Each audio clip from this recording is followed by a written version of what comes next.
রাজধানীতে 1.5 কোটি মানুষের জন্য কাঁচা বাজার মাত্র 28টি। অলিগলির অবৈধ বাজার থেকে পকেট ভারী হচ্ছে প্রভাবশালীদের।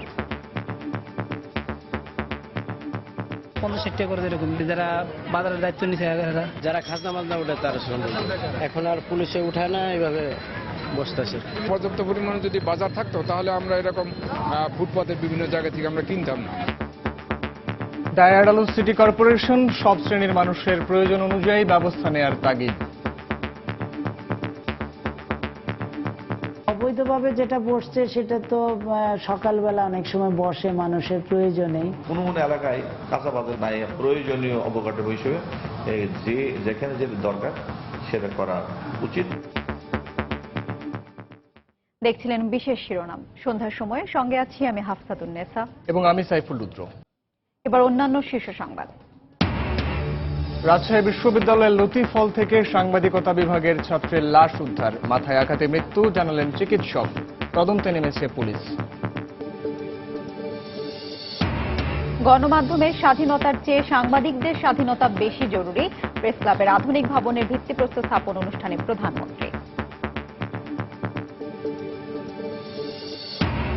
বেগম জিয়া সহ বিএনপি নেতাদের সম্মেলনে আমন্ত্রণ জানালো আওয়ামী লীগ। এই কাউন্সিলের মাধ্যমে গণতন্ত্র ফিরে আসবে আশাবাদ মির্জা ফখরুলের। রাজধানীর মিরপুরে কলেজ ছাত্রী 2 বোনের ওপর হামলার প্রতিবাদে বিক্ষোভ। বখাটে করিম বাবুকে গ্রেফতারের দাবি সহপাঠী শিক্ষকদের।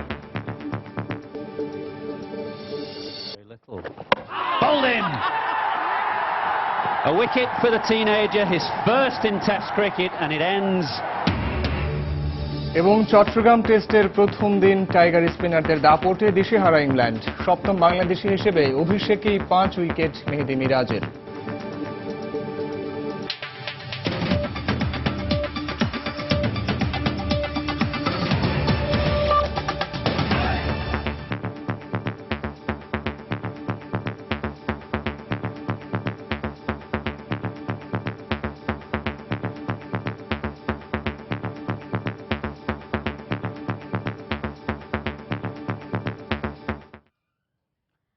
মাথার আঘাতেই মৃত্যু হয়েছে রাজশাহী বিশ্ববিদ্যালয়ের ছাত্র মোতালেব হোসেন লিপুর। ময়নাতদন্ত রিপোর্টে এমনটাই বলা হয়েছে। সকালে লতিফ হল ডাইনিং রুমের পাশে নর্দমা থেকে গণযোগাযোগ ও সাংবাদিকতা বিভাগের শিক্ষার্থী লিপুর লাশ উদ্ধার করে পুলিশ। এ ঘটনায় বিকেলে মতিহার থানায় হত্যা মামলা দায়ের করেছে নিহতের পরিবার। বৃহস্পতিবার সকালে রাজশাহী বিশ্ববিদ্যালয়ের লতিফ হলের ডাইনিংয়ে কাজ করছিলেন কর্মচারীরা। সহপাঠীরা জানান, হঠাৎই রুমের পেছনে নর্দমায় একজনকে পড়ে থাকতে দেখে। বিষয়টি হল কর্তৃপক্ষকে জানালে তারা মৃত অবস্থায় গণযোগাযোগ ও সাংবাদিকতা বিভাগের 2য় বর্ষের ছাত্র নিপুকে শনাক্ত করেন। পরে থানায় খবর দেয়া হয়। সহপাঠীদের অভিযোগ, নিপুকে হত্যা করা হয়েছে, তবে কারণ সম্পর্কে তারা কিছুই জানাতে পারেননি। ফোন করে জানালো যে ও মারা গেছে। আমরা তো একটুকু শুনেই চলে আসলাম। এক সাইড পড়েছিল জলের ভিতরে, আর এক সাইড উপরে ছিল আর কি। মাথায় একটু রক্তের মতো ছিল, এই পর্যন্ত দেখা গেছে। যে জায়গাটাতে পড়েছিল এবং যেমন ভঙ্গিতে পড়েছিল, সবকিছু মিলিয়ে আমার কাছে মনে হয়েছে এটা একটি হত্যাকাণ্ড। হল প্রভোস্ট জানান, ডাইনিং এর সিসিটিভির ফুটেজ দেখে ঘটনা সম্পর্কে আরো পরিষ্কার ধারণা পাওয়া যাবে। সিসিটিভি ক্যামেরা লাগানো আছে, আমরা সেটাও একটু সময় নিয়ে দেখব যে সিসিটিভির ভিতরে কোনো ক্লু পাওয়া যায় কিনা। এদিকে মোতালেবের মাথায় একটি আঘাতের চিহ্ন রয়েছে বলে জানিয়েছে ময়নাতদন্তকারী চিকিৎসক। পুলিশ বলছে এটি হত্যা না আত্মহত্যা তা তদন্তের পরই জানা যাবে। ফ্রন্টাল প্যারাইটাল সবকিছু ম্যাসিভ হিমোরেজ আছে তার মাথায়, আর তার ডান হাতে বা বাম পায়ে বা এসব জায়গাতে তার অ্যাব্রেশন আছে। আর চেস্টের তার ওই ইস্টার্ন নাম ভেঙে গিয়েছে। কেন কিভাবে হলো সেটা আমরা উদ্ধার করার চেষ্টা করছি। সম্ভাব্য সব জায়গায় আমরা তল্লাশি করে দেখছি কোনো আলামত পাওয়া যায় কিনা। আর যেহেতু একবার প্রাথমিক পর্যায়ে, এই মুহূর্তে বেশি কিছু বলা সম্ভব না। এদিকে মোতালেব হোসেন নিপুর মৃত্যুর খবরে তার গ্রামের বাড়ি ঝিনাইদহের হরিণাকুণ্ড উপজেলার মকিমপুরে চলছে শোকের মাতম। স্বজনদের আহাজারিতে ভারী হয়ে উঠছে পুরো এলাকা। অবিলম্বে নিপুর মৃত্যুর রহস্য উদ্ঘাটন করার দাবি জানিয়েছেন স্বজন ও এলাকাবাসী। সাইফুর রহমান রকি, সময় সংবাদ, রাজশাহী। প্রধানমন্ত্রী শেখ হাসিনা বলেছেন, অন্যান্য সময়ের তুলনায় বর্তমান সরকারের আমলে গণমাধ্যম সর্বোচ্চ স্বাধীনতা ভোগ করছে। সকালে জাতীয় প্রেস ক্লাবে বঙ্গবন্ধু মিডিয়া কমপ্লেক্সের ভিত্তিপ্রস্তর অনুষ্ঠানে তিনি এই মন্তব্য করেন। এ সময় সরকারের উন্নয়ন কর্মকাণ্ড সামনে এগিয়ে নিতে গণমাধ্যমের প্রতি আহ্বান জানিয়ে তিনি আরো বলেন, সাংবাদিকতা ও মত প্রকাশের যথেষ্ট স্বাধীনতা বাংলাদেশে আছে। 1954 সালের 20 অক্টোবর যুক্তফ্রন্ট সরকারের সময়ে পূর্ব পাকিস্তানে প্রেস ক্লাবের ভিত রচনার পর স্বাধীনতা পরবর্তী সময়ে 1972 সালে জাতীয় প্রেস ক্লাব নামে প্রতিষ্ঠা পায় সাংবাদিকদের বুদ্ধিবৃত্তিক চর্চার গুরুত্বপূর্ণ এই সংঘ। জাতীয় প্রেস ক্লাবের 62 বছর পূর্তিতে প্রতিষ্ঠানটির অবকাঠামোগত উন্নয়নে আধুনিক ভবন নির্মাণের ভিত্তিপ্রস্তর স্থাপন করলেন প্রধানমন্ত্রী শেখ হাসিনা। বৃহস্পতিবার সকালে 31 তলা বিশিষ্ট আধুনিক এই ভবনের ভিত্তি স্থাপন উপলক্ষে আয়োজন ছিল প্রেস ক্লাব প্রাঙ্গণে। এ সময় উপস্থিত সাংবাদিকদের উদ্দেশ্যে বক্তব্য দেন প্রধানমন্ত্রী শেখ হাসিনা। তিনি বলেন, অন্যান্য সময়ের তুলনায় বর্তমানে গণমাধ্যম যথেষ্ট স্বাধীনতা ভোগ করছে। আজকে যে এতগুলি ইলেকট্রনিক মিডিয়া, আমরা কিন্তু কর্মসংস্থানেরও যেমন সুযোগ সৃষ্টি করে দিয়েছি, একটা প্রতিযোগিতার সৃষ্টি করে দিয়েছি, তাতে দেশের মানুষও লাভবান হচ্ছে। মালিকানাটা যেহেতু নিজের হাতে থাকে, তো সাংবাদিকতার সুযোগটা সেখানে মাঝে মাঝে একটু বাধাগ্রস্ত হয়, এতে কোনো সন্দেহ নাই। বাংলাদেশে এখন কিন্তু যথেষ্ট সাংবাদিকতার স্বাধীনতা আছে, যদিও আমাদের প্রতিপক্ষ বিশ্বব্যাপী প্রচার করে ফেলে যে কোনো সাংবাদিকতার কোনো সুযোগ নাই, স্বাধীনতা নাই। স্বাধীনতা যদি নাই থাকবে, তো এই কথাগুলো বলার স্বাধীনতাটা কিভাবে পেল, বা এই কথাগুলো বলতে পারছেন কিভাবে? দেশের উন্নয়নে সরকারের নেয়া বিভিন্ন পদক্ষেপে সাংবাদিকদের সহায়তা কামনা করে প্রধানমন্ত্রী বলেন, অতীতে অবৈধ উপায়ে যারা দল গড়ে তুলেছে তাদের পক্ষে দেশের উন্নয়ন সম্ভব নয়। উন্নত বাংলাদেশ করতে চাই, এটাই আমাদের লক্ষ্য, এবং সেই লক্ষ্য নিয়ে আমরা কাজ করে যাচ্ছি। এক্ষেত্রেও আমরা সাংবাদিকদের সহযোগিতা চাই। এমন কতগুলি দলের সাথে আমাদেরকে প্রতিযোগিতা করতে হয় বা মোকাবেলা করতে হয়, যে দলগুলি ওই মাটি ও মানুষের মধ্য থেকে গড়ে ওঠে নাই। দেশের সম্পদ বিক্রি করা মুচলেখা দিয়ে ক্ষমতায় যেতে হবে, এই রাজনীতি শেখ হাসিনা করি নাই। এছাড়াও গণতান্ত্রিক উপায়ে দেশের উন্নয়ন নিশ্চিত করা হচ্ছে বলেও জানান প্রধানমন্ত্রী শেখ হাসিনা। আন্তরিকতা নিয়ে কাজ করি বলেই আজকে এই উন্নয়নটা করতে পারি। দেবাশিস রায়, সময় সংবাদ, ঢাকা। বিএনপির চেয়ারপারসন বেগম খালেদা জিয়া সহ দলের নেতাদের জাতীয় কাউন্সিলে আমন্ত্রণ জানিয়েছে আওয়ামী লীগ। আমন্ত্রণ গ্রহণ করে মির্জা ফখরুল ইসলাম আলমগীর বলেছেন, যোগদানের ব্যাপারে দলীয় ফোরামে সিদ্ধান্ত নেওয়া হবে। পাশাপাশি আওয়ামী লীগের কাউন্সিলের মাধ্যমে দেশে গণতন্ত্র ফিরবে বলে আশাবাদ ব্যক্ত করেন তিনি। আওয়ামী লীগের 20তম জাতীয় কাউন্সিলের আমন্ত্রণপত্র নিয়ে বৃহস্পতিবার দুপুরে নয়াপল্টনে বিএনপির কেন্দ্রীয় কার্যালয়ে আসে একটি প্রতিনিধি দল। ক্ষমতাসীন দলের উপদপ্তর সম্পাদক মৃণালকান্তি দাসের নেতৃত্বে 5 সদস্যের ওই প্রতিনিধি দলকে স্বাগত জানান বিএনপির মহাসচিব মির্জা ফখরুল ইসলাম আলমগীর। কুশল বিনিময় শেষে মির্জা ফখরুলের হাতে কাউন্সিলের আমন্ত্রণপত্র তুলে দেন মৃণালকান্তি। এই দেশের সার্বভৌমত্ব স্বাধীনতা যারা বিশ্বাস করে না, সারা সকল রাজনৈতিক দলকেই আমাদের এই জাতীয় সম্মেলনে আমন্ত্রণ জানিয়েছি। আশা করি তারা আমাদের আমন্ত্রণ গ্রহণ করেছেন এবং আমাদের সম্মেলনে তারা যোগদান করবে। আমন্ত্রণপত্র গ্রহণ করে দলীয় কার্যালয়ে একটি যৌথ সভায় অংশ নেন মির্জা ফখরুল। সভা শেষে সংবাদ সম্মেলনে বক্তব্য রাখেন তিনি। এ সময় কাউন্সিলে আমন্ত্রণ করায় আওয়ামী লীগকে ধন্যবাদ জানান মির্জা ফখরুল। পাশাপাশি কাউন্সিলের পর সংকট নিরসনে ক্ষমতাসীনরা উদ্যোগ নেবে বলেও আশাবাদ ব্যক্ত করেন তিনি। আওয়ামী লীগ সঠিক সংকটের মূল জায়গাটাই তারা ধরতে পারছেন না। এই কাউন্সিল থেকে বাংলাদেশের যে গণতন্ত্র হারিয়ে গেছে তাদের হাতে, সেই গণতন্ত্রকে তারা ফিরিয়ে আনার জন্য উদ্যোগ গ্রহণ করবেন এবং এই কাউন্সিল থেকে তার সূচনা তারা করবেন। আমরা সিদ্ধান্ত নেব, আমরা আজকে আমন্ত্রণ পেয়েছি, আমরা সিদ্ধান্ত নেব যে আমরা তাদের কাউন্সিলে কিভাবে অংশগ্রহণ করব। সংবাদ সম্মেলনের 7 নভেম্বর উপলক্ষে 10 দিনের কর্মসূচি ঘোষণা করেন মির্জা ফখরুল ইসলাম আলমগীর। বিএনপির উদ্যোগে সালাউদ্দিন সুমন, সময় সংবাদ, ঢাকা। বখাটের জীবন করিম বাবুকে গ্রেপ্তারের দাবিতে বিক্ষোভ ও মানববন্ধন করেছে বিসিআইসি স্কুল ও কলেজের শিক্ষার্থীরা। কর্মসূচির এক পর্যায়ে তারা বিসিআইসির রাস্তার পাশের কয়েকটি ছাপড়া দোকানেও ভাঙচুর চালায়। এদিকে নির্যাতনের শিকার যমজ বোনরা জানিয়েছেন, বখাটের নির্মম অত্যাচারের চাইতেও প্রত্যক্ষদর্শীদের নির্লিপ্ত আচরণ তাদের বেশি মর্মাহত করেছে। বিসিআইসি কলেজের একাদশ শ্রেণীর শিক্ষার্থী যমজ বোন মিম ও জিমকে নির্যাতনকারী বখাটে যুবক জীবন করিম বাবুকে গ্রেপ্তারের দাবিতে বৃহস্পতিবার সকাল 11টার দিকে শিক্ষার্থীরা রাস্তায় নেমে আসে। চিড়িয়াখানা রোডের অবৈধ ছাপড়া দোকানগুলোর কারণেই এখানে প্রতিনিয়ত ইফটিজিং এর ঘটনা ঘটছে এমন অভিযোগ করে এগুলোর উচ্ছেদ দাবি করেছেন শিক্ষক ও শিক্ষার্থীরা। চিড়িয়াখানা রোডে যে দোকানগুলো আছে ওখানে আমাদের মেয়েরা যখন বাসে উঠতে যায়, এমনকি ইভেন আমি নিজে পর্যন্ত আমি এখন আর ওই পায়ে হেঁটে স্কুল কলেজে আমি আসা যাওয়া করতে পারি না। উল্টাপাল্টা কথা হয়তো একটা বসে আছে একটা কথাবার্তা বলছে। প্রাইভেট থেকে আসতে গেলে নানাভাবে ইফটিজিং করে, এটা আমরা প্রতিবাদ করলে আমাদেরকে এটা তো ঠিক না, আমরা স্বাধীনতাভাবে চলতে পারবো না। দৃষ্টান্তমূলক শাস্তি চাই এবং তার জন্য অবশ্যই বিচার হয়, কারণ নাহলে তো প্রতিনিয়ত এরকম হতে থাকবে। চায়ের দোকানে যে ছেলেগুলা বসে ওগুলা আমাদেরকে ইফটিজিং করে, আর আমরা যদি কিছু বলতে চাই মাঝে মাঝে আমাদের সামনে এসে দাঁড়ায় আপু নাম্বার দাও এরকম করে, মানে আমরা সবসময় নিরাপত্তাহীনতায় ভুগি। রাস্তা থেকে বিক্ষোভকারীদের সরিয়ে দিতে শাহালি থানা পুলিশ এলে এলাকাবাসী ও শিক্ষার্থীদের সাথে একাত্মতা জানায়। 24 আওয়ার্স গাঁজা বিক্রি হয়, মানে হিরোইন বিক্রি হয়। বিসিআইসি কলেজের উত্তর পাশে একটা ক্যারাম বোর্ড আছে, 10-15টা ক্যারাম বোর্ড, এখানে বকেটে পোলাপানরা জুয়া খেলায়, ওখানেও জুয়া খেলায়। এই রুটের ফুটপাত যতদিন ক্লিয়ার না হবে এই রোডে অঘটন ঘটবেই। হোটেলের ভিতরে দেহ ব্যবসা হারা রাত খোলা থাকে, ভাত খায় পুলিশে, তারপর টাকা নেয় পুলিশে। এলাকায় আইনশৃঙ্খলা পরিস্থিতির উন্নতি হয়েছে দাবি করে অচিরেই বখাটে জীবন করিম বাবুকে গ্রেপ্তারের আশ্বাস দিয়েছেন শাহ আলী থানার ওসি। আমি মামলা নিচ্ছি, তাৎক্ষণিকভাবে একজন অ্যারেস্ট করছি, আমরা বিভিন্ন সংস্থা কাজ করছি, আসামি অচিরেই ধরা পড়বে।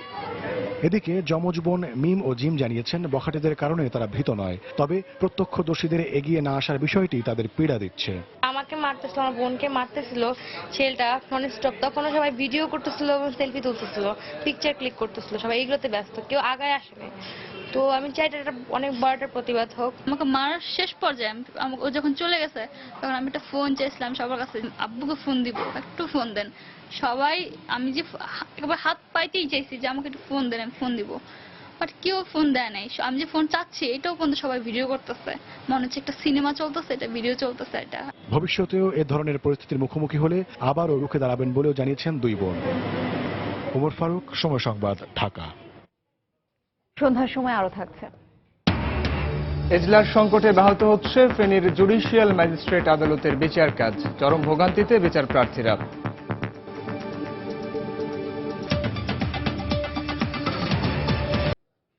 ঢাকায় জনসংখ্যার তুলনায় অপর্যাপ্ত কাঁচা বাজার নিয়ে সময়ের বিশেষ রিপোর্ট। রাজধানী ঢাকা, প্রায় 1.5 কোটি মানুষের বসবাস এই শহরে, অথচ এত বিপুল সংখ্যক মানুষের বিপরীতে শহরটিতে কাঁচা বাজার মাত্র 28টি, যা প্রয়োজনের তুলনায় খুবই নগণ্য। এই সুযোগে শহরটির অলিতে গলিতে গড়ে উঠেছে বিপুল সংখ্যক অবৈধ বাজার, যার কারণে শহরের স্বাভাবিক পরিবেশের বিঘ্ন ঘটলেও পকেট ভারী হচ্ছে প্রভাবশালীদের। খাজনার নামে হাতিয়ে নিচ্ছেন বিপুল অঙ্কের টাকা। সমস্যা সমাধানে বাজারের সংখ্যা বাড়ানোর তাগিদ বিশেষজ্ঞদের। ক্রেতাদের উপর দোষ চাপিয়ে অবৈধ বাজারের বিষয়ে নিজেদের দায় এড়ালো সিটি কর্পোরেশন, জানাচ্ছেন জুনায়েদ আল হাবিব।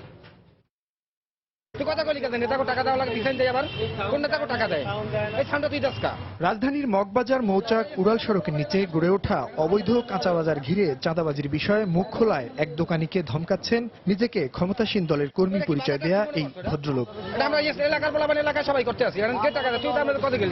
ফ্লাইওভারটির নির্মাণ কাজ শেষ হয়নি এখনো, তবে দখল হয়েছে অনেক আগেই। প্রভাবশালীদের ছত্রছায়ায় গড়ে তোলা হয়েছে অস্থায়ী বাজার, আর বাজার ঘিরে প্রতিদিন চাঁদাবাজি চললেও এদের ভয়ে মুখ খুলেন না কেউ। আমরা ফিরি বসি, এমনি হয়তো মাঝে মধ্যে একটা শাক টুক নেয়, ময়লা ঠলা হালা আমরা যে বুড়াই চুয়ে দিই, 20 টাকা করে দিই, টাকা পয়সা দেওয়া লাগে না। আমরা হচ্ছে ফুটপাতে বেশি টাকা পয়সা দিন কেন। মোহাম্মদপুর টাউন হল কাঁচা বাজারের পাশের সড়কের চিত্র এটি। সড়কটি দখল করে গড়ে তোলা হয়েছে অবৈধ বাজার। এখানে বৈধ বাজারের খাজনা আদায়কারীরাই তোলেন অবৈধ বাজারের চাঁদা। 50-60 টাকা করে এরকম যারা বাজারের দায়িত্ব নিচ্ছে এখন আর পুলিশে উঠায় না। এইভাবে পুলিশে কি ম্যানেজ করছেন কিভাবে সেটা আমরা কইতে পারি না, সেটা যারা খাজনা মাজনা ওঠায় তারা। তবে প্রশ্ন হচ্ছে এসব অবৈধ বাজারে কেন যান সাধারণ মানুষ? আমরা যেখানে থাকি তার থেকে বাজার হতে দূর, হাতের কাছে পেলাম সেজন্য কিনি, কিন্তু এটা যে মানে সমর্থনযোগ্য এটা কিন্তু আমি বলছি না। পর্যাপ্ত পরিমাণে যদি বাজার থাকতো তাহলে আমরা এরকম ফুটপাতের বিভিন্ন জায়গা থেকে আমরা কিনতাম না। প্রায় 1.5 কোটি মানুষের এই শহরে সিটি কর্পোরেশনের পর্যাপ্ত বাজার না থাকায় যেখানে সেখানে এরকম গড়ে উঠেছে অবৈধ কাঁচা বাজার, যার ফলে মানুষের স্বাভাবিক চলাচলে যেমন বিঘ্ন ঘটছে, তেমনি কোথাও কোথাও সৃষ্টি হচ্ছে তীব্র যানজটের। বিশ্লেষকরা বলছেন সমস্যার সমাধানে বাজারের সংখ্যা বাড়ানোর পাশাপাশি এসব অবৈধ বাজারের বিরুদ্ধে নিতে হবে কঠোর ব্যবস্থা।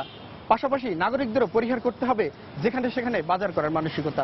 কাঁচা বাজারও যেগুলি আছে সেগুলিতে মানুষ যাচ্ছে না, আবার কোনো কোনো এলাকায় কাঁচা বাজার নাই, যে কারণে সব শ্রেণী পেশার মানুষের জন্য প্রয়োজনীয় অবকাঠামো হিসেবে যেখানে যে দরকার সেটা করা উচিত। অবৈধ বাজারের বিষয়ে ক্রেতাদের উপর দোষ চাপিয়ে বরাবরের মতো নিজেদের দায় এড়ালো সিটি কর্পোরেশন। পাশাপাশি নতুন প্রায় 20টি বাজার নির্মাণের উদ্যোগ নেওয়া হয়েছে বলে জানালেন দক্ষিণ সিটির প্রধান নির্বাহী। অবৈধভাবে যেটা বসছে সেটা তো সকালবেলা অনেক সময় বসে মানুষের প্রয়োজনেই, আমরা মাঝে মধ্যেই কিন্তু তাদের উচ্ছেদ করি। 20-25টি মার্কেট আমাদের বর্তমানে পরিকল্পনায় রয়েছে। রাজধানীর উত্তরার মতো একটি আবাসিক এলাকায় সিটি কর্পোরেশনের কাঁচা বাজার না থাকা দুঃখজনক উল্লেখ করে বিশ্লেষকরা বলছেন নাগরিকদের প্রয়োজনীয় অনুষঙ্গ বাদ দিয়ে যাতে আর কোনো নতুন আবাসিক এলাকা তৈরি না হয় সেদিকে সরকারের কঠোর নজরদারি প্রয়োজন। জুনায়েদ আল হাবিব, সময় সংবাদ, ঢাকা। আওয়ামী লীগের 20তম জাতীয় সম্মেলন উপলক্ষে সর্বশেষ প্রস্তুতি সভা করেছে খাদ্য উপকমিটি। সকালে রাজধানীর রমনা ইঞ্জিনিয়ার্স ইনস্টিটিউটে এ সভা হয়।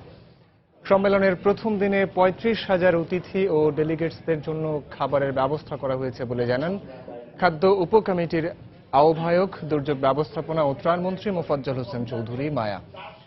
খাবার সরবরাহ করতে যাতে কোনো বিশৃঙ্খলা সৃষ্টি না হয় সেদিকে সতর্ক থাকতে সংশ্লিষ্টদের প্রতি আহ্বান জানান কমিটির সদস্য সচিব খাদ্যমন্ত্রী অ্যাডভোকেট কামরুল ইসলাম। যার যার দায়িত্ব সুষ্ঠুভাবে পালনেরও আহ্বান জানান তিনি। বিশৃঙ্খলা এড়াতে 10টি বুথের মাধ্যমে খাবার সরবরাহ করা হবে বলে জানান নেতারা।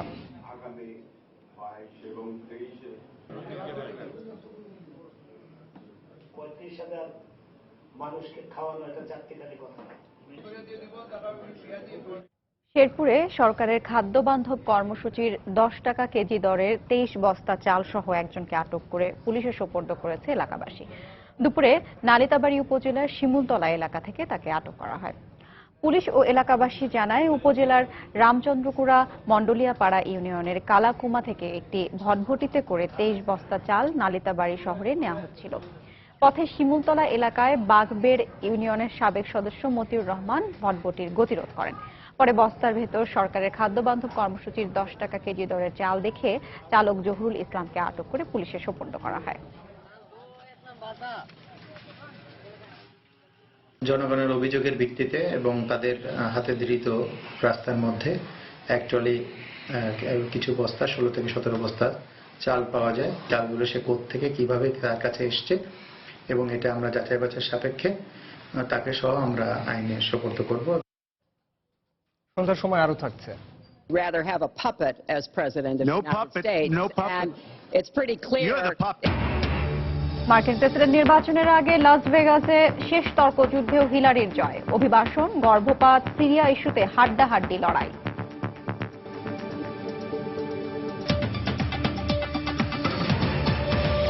এজলাস সংকটের কারণে চরমভাবে ব্যাহত হচ্ছে ফেনীর জুডিশিয়াল ম্যাজিস্ট্রেট আদালতের বিচার প্রক্রিয়া। প্রতিদিন 7টি এজলাসে পালা করে আদালত বসে 15টি। ফলে চরম ভোগান্তি ও ক্ষতির মুখে পড়ে দিশেহারা বিচার প্রার্থীরা। কর্তৃপক্ষ বলছে নতুন ভবন না হওয়া পর্যন্ত এই সংকট মোকাবেলার কোনো পথও তাদের সামনে খোলা নেই। জুলহাস তালুকদারের ক্যামেরায় জানাচ্ছেন বখতিয়ার মুন্না। ফেনী জেলা জজ আদালত ভবনের 308 নম্বর কক্ষে প্রতি কার্যদিবসে ঝুলানো হয় একাধিক জুডিশিয়াল ম্যাজিস্ট্রেটের আমলি আদালতের ফলক। একই চিত্র এখানকার জুডিশিয়াল ম্যাজিস্ট্রেটের প্রতিটি এজলাসের। আদালত সূত্র জানায় জুডিশিয়াল ম্যাজিস্ট্রেট আদালতের নিজস্ব ভবন না থাকায় জেলা জজ আদালত ও পৃথক জেলা কালেক্টরেট ভবনের 7টি কক্ষের এজলাসে পালা করে বসছেন চিফ জুডিশিয়াল, অতিরিক্ত চিফ জুডিশিয়াল, জ্যেষ্ঠ জুডিশিয়াল, জুডিশিয়াল ও আমলি আদালত সহ 15টি আদালতের 8 বিচারক। আর এসব এজলাস কক্ষের সামনের বারান্দাগুলোতে গাদাগাদি করে অপেক্ষার প্রহর গুনেন বিচার প্রার্থীরা। সময়ের জটের কারণে সময় গড়িয়ে গেলেও ডাক আসে না অনেকের, ফলে বাড়ছে বিচার প্রক্রিয়ার দীর্ঘসূত্রিতা। বারবার আমাদের ডেট পড়তেছে, কোনো শুনানি হয় না ঠিক মতে। আমরা বিভিন্নভাবে আমরা ক্ষতিগ্রস্ত হইতেছি। একটা কোর্টের যদি সাক্ষী বা অন্যান্য যারা হয়ে যায় তাহলে আমরা আরেকটা কোর্ট হইতে লেট হয়ে যায়। মুরগির টাকা দেওয়া ছাড়া তারা কথা বলে না, কিন্তু আমাদের হিয়ারিং কোনো কিছু না হইলো কিন্তু টাকা তাদেরকে দিয়ে দিতে হবে। কোন আদালত কোন জায়গায় বসবে, কোন কক্ষে বসবে এভাবে আমরাও বলতে পারি না, বিচার প্রার্থীরা যারা আছে তারাও বলতে পারে না। ফেনী জেলা আইনজীবী সমিতির সভাপতি জানালেন কর্তৃপক্ষকে দফায় দফায় জানিয়েও প্রতিকার পাচ্ছেন না তারা। আসলে কি জন্য এটা সংকটটা মাঝে মাঝে সৃষ্টি হয় এবং আমাদের সবাই আমরা হয়রানির শিকার হই, এটাই আমাদের কাছে বোধগম্য না। ফেনীর পাবলিক প্রসিকিউটর জানান, মন্ত্রণালয় থেকে অতিরিক্ত বরাদ্দ না দেওয়ায় পৃথক ভবন নির্মাণের কাজ শুরু করা যাচ্ছে না। অতিরিক্ত টাকাটা যদি মন্ত্রণালয় বরাদ্দ করে তাহলে আমাদের ভবন হবে এবং এজলার সংকট দূর হবে, লিটিগেন্ট পাবলিক উপকৃত হবে বলে আমি মনে করি। গত জুন মাস পর্যন্ত ফেনীর জুডিশিয়াল ম্যাজিস্ট্রেট আদালতের মোট ৫,৪৮৬টি মামলার মধ্যে ২,২৭৯টি বিচারাধীন। বখতিয়ার মুন্না, সময় সংবাদ, ফেনী। বরগুনায় জলদস্যু সাগর বাহিনীর প্রধান মোহাম্মদ আলমগীর শেখ ওরফে সাগর সহ ১৩ জলদস্যু আত্মসমর্পণ করেছে। বেলা 11:30টার দিকে জেলার সার্কিট হাউসের মাঠে স্বরাষ্ট্রমন্ত্রী আসাদুজ্জামান খান কামালের কাছে অস্ত্র জমা দিয়ে আনুষ্ঠানিকভাবে তারা আত্মসমর্পণ করে। যারা এখনো এই ধরনের কাজে জড়িত তাদের আত্মসমর্পণের আহ্বান জানান র্যাবের মহাপরিচালক বেনজির আহমেদ।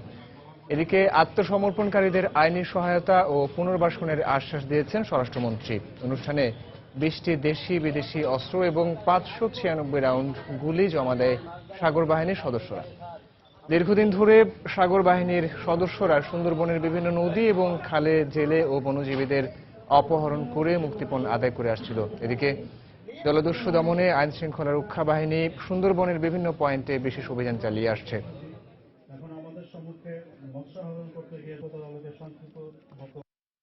আমাদের গোয়েন্দা তথ্য অনুযায়ী আর মাত্র 2টি ডাকাত দল এই অঞ্চলে অবশিষ্ট রয়েছে। আমি তাদেরকেও বিনা শর্তে উইদাউট এনি কন্ডিশন অনতিবিলম্বে আত্মসমর্পণ করার জন্য আহ্বান জানাবো।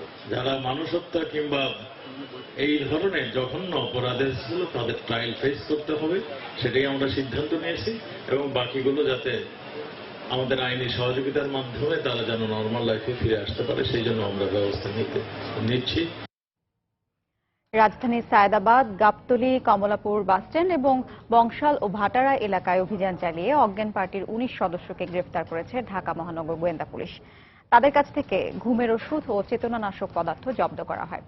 দুপুরে ডিএমপির মিডিয়া সেন্টারে সংবাদ সম্মেলনে গোয়েন্দা পুলিশের যুগ্ম কমিশনার জানান, এই চক্রটি রাজধানীর বিভিন্ন এলাকার বাসস্ট্যান্ড, রেল স্টেশন ও লঞ্চঘাটে সাধারণ যাত্রীদের টার্গেট করে কৌশলে তাদের বিভিন্ন ধরনের জুস, শরবত বা হালুয়ার সঙ্গে চেতনানাশক মিশিয়ে অজ্ঞান করে সবকিছু লুট করে নেয়।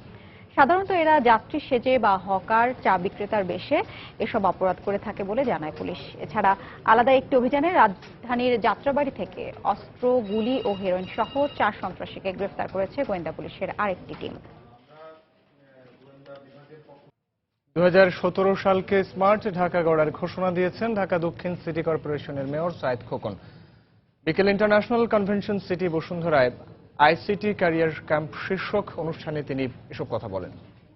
Year 2017 as a smart Dhaka, I don't want to mean a smart Dhaka that I have a magic, I can make the Dhaka like Singapore, New York, France or London. What I like to mean, we like to handle our problem in more smarter way. We like to introduce to solve our problem with technologies and digitalization into our services. Appeal বিভাগের নির্দেশ অনুযায়ী পাওনা টাকা পরিশোধ না করায় mobile operator company সিডিসেলের তরঙ্গ বরাদ্দ স্থগিত করেছে বাংলাদেশ টেলিযোগাযোগ নিয়ন্ত্রণ কমিশন বিটিআরসি। বিকেলে বিটিআরসি কার্যালয়ের সংবাদ সম্মেলনে কথা জানান ডাক ও টেলিযোগাযোগ প্রতিমন্ত্রী তারানা হালিম। কেন তাদের লাইসেন্স স্থগিত করা হবে না এই মর্মেও আমরা নোটিশ প্রদান করেছি। তারাও জবাব দিয়েছেন যে জবাবটি গ্রহণযোগ্য হয়নি, অতএব আইন তার নিজস্ব প্রক্রিয়া মতোই চলবে। আপিল বিভাগের রায়টি কার্যকর করার দিকেই দৃষ্টি রেখেছি এবং আমাদের বিটিআরসির ক্ষমতা বলে তাদের প্রদত্ত ক্ষমতা ব্যবহার করে কতটুকু আমরা করতে পারছি আইনসঙ্গতভাবে সেটি আমরা প্রয়োগ করেছি। পরবর্তীতে তরঙ্গের ব্যাপারে বা তারা পাওনা বকেয়া শোধ দেবে কিনা সেটা অবস্থার পরিপ্রেক্ষিতে আমরা সিদ্ধান্ত গ্রহণ করব। শিক্ষার্থীর ওপর হামলাকারী যেই হোক না কেন তাকে আইনের হাতে তুলে দিতে আহ্বান জানিয়েছেন শিক্ষামন্ত্রী নুরুল ইসলাম নাহিদ। মানসম্মত শিক্ষা নিশ্চিতকরণের লক্ষ্যে আজ সারা দেশের মাঠ পর্যায়ে শিক্ষা কর্মকর্তাদের ভূমিকা বিষয়ে কর্মশালার উদ্বোধনী অনুষ্ঠানে তিনি এই কথা বলেন। তিনি বলেন, আইনের হাতে অপরাধীদের তুলে দেওয়ার সাথে সাথে এমন ঘটনার পুনরাবৃত্তি যেন না হয় সে লক্ষ্যে শিক্ষক, শিক্ষার্থী, সমাজের প্রতিনিধি সহ সব স্তরের মানুষকে একসাথে এ ধরনের হামলা প্রতিহত করার আহ্বান জানান শিক্ষামন্ত্রী। আমাদের উইস্টিটি পাওয়ার একটা মেয়েকে হত্যা করা হয়েছে, সেই সিলেট মহিলা কলেজের ছাত্রী খাদিজা নিয়ে এখনো তার হাসপাতালে জীবন মৃত্যুর সাথে লড়ছে। এরকম নানা ঘটনা ঘটছে, যারা ঘটাচ্ছে তারা তো আমাদেরই সন্তান, তারা বিপদগামী হয়ে গেছে, মানুষত্ব হারিয়ে ফেলেছে, হিংস্রতার মধ্যে জড়িয়ে পড়েছে। এই সব ছেলে মেয়েদেরকে রক্ষা করতে হবে। যারা রক্ষার বাইরে চলে গেছে আইনের হাতে তুলে দিব আমরা। আইন আরো কঠোরভাবে প্রয়োগ করা হবে, কঠোর শাস্তি হবে, কেউ রেহাই পাবে না। কিন্তু আমরা এই ক্ষেত্রে বলে থাকলে চলবে না। আমাদের স্কুল কেন্দ্রিক, মাদ্রাসা কেন্দ্রিক, কলেজ কেন্দ্রিক সমস্ত আশপাশের জনগণকে নিয়ে সেখানে গড়ে উঠবে এমন ভাবে একটা জনমত যেন আমরা সামাজিক আন্দোলন গড়ে তুলতে পারি। দেশের বাইরের খবর, মার্কিন প্রেসিডেন্ট নির্বাচনের আগে শেষ বিতর্কেও ট্রাম্পকে পরাস্ত করলেন হিলারি ক্লিন্টন। দর্শক জরিপে 52% ভোট পেয়েছেন ডেমোক্রেট এই প্রার্থী। অন্যদিকে 39% ভোট ট্রাম্পের ঝুলিতে। সাম্প্রতিক বিভিন্ন অভিযোগের জন্য হিলারির কড়া সমালোচনা ও তির্যক মন্তব্যের শিকার হয়েছেন ট্রাম্প। অন্যদিকে প্রতিদ্বন্দ্বীকে ছেড়ে কথা বলেননি রিপাবলিকান এই প্রার্থী। বিভিন্ন ইস্যুতে দুজনের মধ্যে হাড্ডাহাড্ডি যুক্তির লড়াইয়ে 90 মিনিটের এই বিতর্ক ছিল টানটান উত্তেজনার। Hillary Clinton and the Republican nominee for president, Mr. Trump. সঞ্চালক ক্রিস ওয়ালেসের ঘোষণার সঙ্গে সঙ্গেই বিতর্ক মঞ্চে দুই প্রতিদ্বন্দ্বী হিলারি ক্লিন্টন ও ডোনাল্ড ট্রাম্প কোনো ধরনের সৌজন্য না দেখিয়ে জড়িয়ে পড়লেন তর্কযুদ্ধে। বলা হচ্ছিল নির্বাচনের মাত্র 19 দিন আগে সেই বিতর্কে ভাবমূর্তি পুনরুদ্ধারের সুযোগ কাজে লাগাবেন ট্রাম্প। বিভিন্ন আলোচনা সমালোচনায় ব্যক্তিগত কাদা ছোড়াছুড়ি পেছনে ফেলে দুই প্রার্থীর কাছ থেকে ভবিষ্যৎ পরিকল্পনার আশা করা হচ্ছিল। কিন্তু বিতর্কে ঘুরে ফিরে এসেছে ট্রাম্পের নারী বিতর্ক। তার বিরুদ্ধে আনা সব অভিযোগ আবারও নাকচ করে পুরোপুরি বানোয়াট বললেন বহু বিতর্কের জন্ম দেয়া এই রিপাবলিকান প্রার্থী। ট্রাম্পকে কুপকাত করতে কথার অস্ত্র চালাতে বেশ তৎপর ছিলেন হিলারি। তার মন্তব্য, নারীদের অপমান করা ট্রাম্পের সহজাত। যুক্তরাষ্ট্রের অভ্যন্তরীণ নীতি, সিরিয়া ও পররাষ্ট্রনীতি প্রসঙ্গে উঠে আসে রাশিয়ার নাম। হিলারি অভিযোগ তোলেন রাশিয়ার সঙ্গে সখ্য রয়েছে ট্রাম্পের। রাশিয়া যুক্তরাষ্ট্রের নির্বাচনী ওয়েবসাইট সহ বিভিন্ন প্রতিষ্ঠানের তথ্য হ্যাক করে উইকিলিক্সের কাছে সরবরাহ করছে। ট্রাম্প একে উৎসাহিত করে আসছেন। রাশিয়া ট্রাম্পকে পুতুল প্রেসিডেন্ট বানিয়ে সুবিধা নিতে চায়।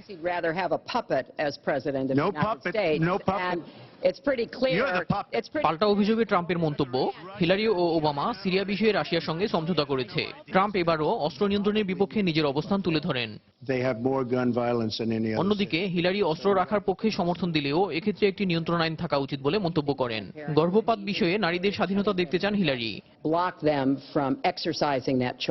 অন্যদিকে ট্রাম্পের যুক্তি হলো এ ব্যাপারে সিদ্ধান্ত নেওয়ার ক্ষমতা রাজ্যগুলোর হাতে থাকতে হবে। অভিবাসন বিষয়ে ট্রাম্প তার আগের অবস্থান থেকে এতটুকু সরে আসেননি। ওবামার অভিবাসন নীতি যুক্তরাষ্ট্রের বিপর্যয় ডেকে এনেছে। দেশকে নিরাপদ করতে অবশ্যই সীমান্তে কড়াকড়ি আরোপ করা হবে। আমরা চাই না সিরিয়া, ইরাক কিংবা আফ্রিকা থেকে ভিন্ন সংস্কৃতির কেউ এসে এদেশে সহিংসতা সৃষ্টি করুক। অন্যদিকে হিলারি কঠোর অভিবাসন আইনের বিরুদ্ধে তার অবস্থান তুলে ধরেন। নির্বাচনের ফলাফল মেনে নেবেন কিনা বিতর্কের শেষ দিকে এমন প্রশ্নের জবাব না দিয়ে বিষয়টি এড়িয়ে যান ট্রাম্প। দেলোয়ার হোসেন, সময় সংবাদ। ইয়েমেনে চলমান সংঘাতের কারণে সেখান থেকে পালিয়ে সৌদি আরব সীমান্তে আশ্রয় নিয়েছেন 5 বাংলাদেশি শ্রমিক। গত কয়েকদিন ধরে খাদ্যাভাবে মানবেতর জীবনযাপন করছেন বলে সময় সংবাদকে জানিয়েছেন তারা। এ বিষয়ে বিস্তারিত জানিয়েছেন সৌদি আরব প্রতিনিধি আরিফুর রহমান। সৌদি আরবের সাথে ইয়েমেনি হাউথি বিদ্রোহীদের সাথে চলমান সংঘর্ষে 5 জন বাংলাদেশি শ্রমিক ইয়েমেন থেকে পালিয়ে সৌদি আরবের বর্ডারে এসে আশ্রয় নিয়েছেন। সেখানে তারা তাদের খাবার দাবারের সংকটে আছেন। তারা সেখানে থেকে তারা দেশে ফেরত যাওয়ার জন্য অনেক চেষ্টা করতেছেন, কিন্তু কোনোভাবে তারা দেশে ফেরত আসার সুযোগ পাচ্ছে না। তাদের কাছে সৌদি আরবে প্রবেশের কোনো পাস না থাকায় তারা মূলত সেখানে এখন বর্ডারে সৌদি আরবে এসে ঢুকতে পারতেছেন না। তাদের মধ্যে একজন মোখলিসুর রহমান, একজন হারুন, আলাউদ্দিন, মনির এবং আরেকজন আলম। বর্ডারে থাকা একজন সৌদির মাধ্যমে তারা কিছুক্ষণ আগে আমার সাথে কথা বলেছেন, জানিয়েছেন তাদের অবস্থার কথা। আমরা 5 জন বাঙালি ভাই, আমরা 15 দিন যাবতের বেশি এখানে আছি। আমাদের খানা পেনা কোনো কিছু করতেছে না ভাই। আমরা অনেক সমস্যার মধ্যে আছি। আমাদের কাছে পয়সা করি কোনো কিছু নাই। আমরা বড় অসহায়। আমরা 2 বছর ইউএনে ছিলাম। ওইখান থেকে মনে করেন ওইখানে বিমান নাই, কোনো কিছু নাই, বাড়ি দেওয়ার কোনো ব্যবস্থা নাই। বাংলাদেশ যাওয়ার মতো কোনো ব্যবস্থা নাই। জরুরিভাবে যোগাযোগ করে আটকে পড়া প্রবাসীদের উদ্ধারের জন্য সব ধরনের ব্যবস্থা গ্রহণ করার জন্য বাংলাদেশ সরকারের নিকট তারা আকুল আবেদন জানিয়েছেন। আরিফুর রহমান, সময় সংবাদ, Saudi Arab.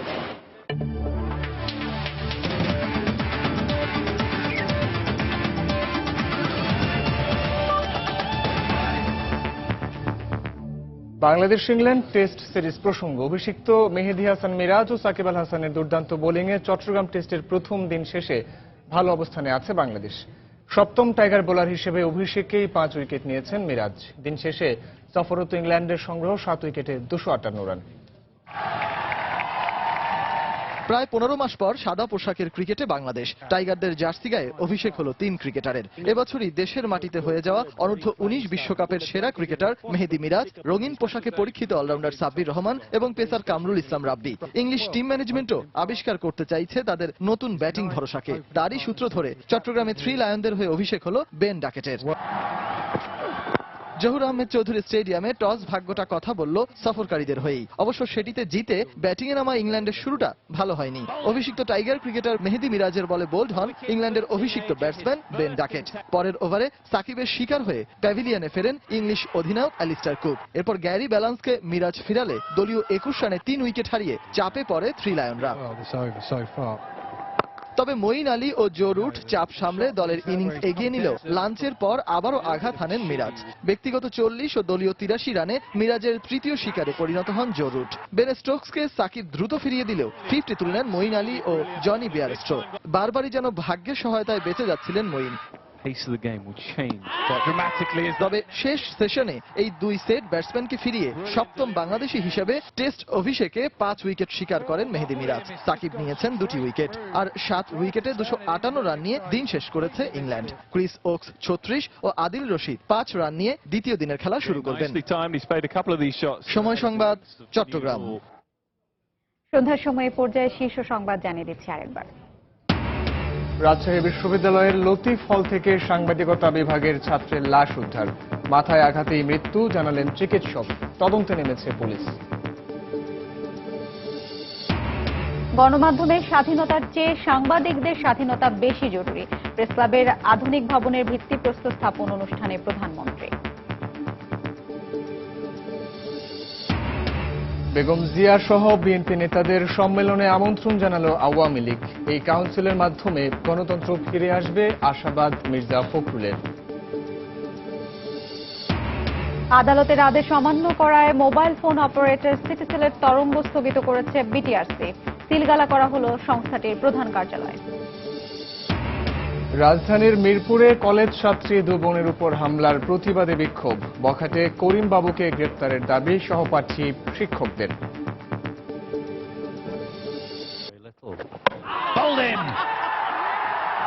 A wicket for the teenager, his first in Test cricket, and it ends. Chittagong টেস্টের প্রথম দিন টাইগার স্পিনারদের দাপটে দিশেহারা ইংল্যান্ড। সপ্তম বাংলাদেশি হিসেবে অভিষেকেই 5 উইকেট মেহেদী মিরাজের। এ ছিল সন্ধ্যার সময়। যে কোনো খবর পেতে ভিজিট করুন সময়নিউজ.tv। সঙ্গে থাকুন সময়।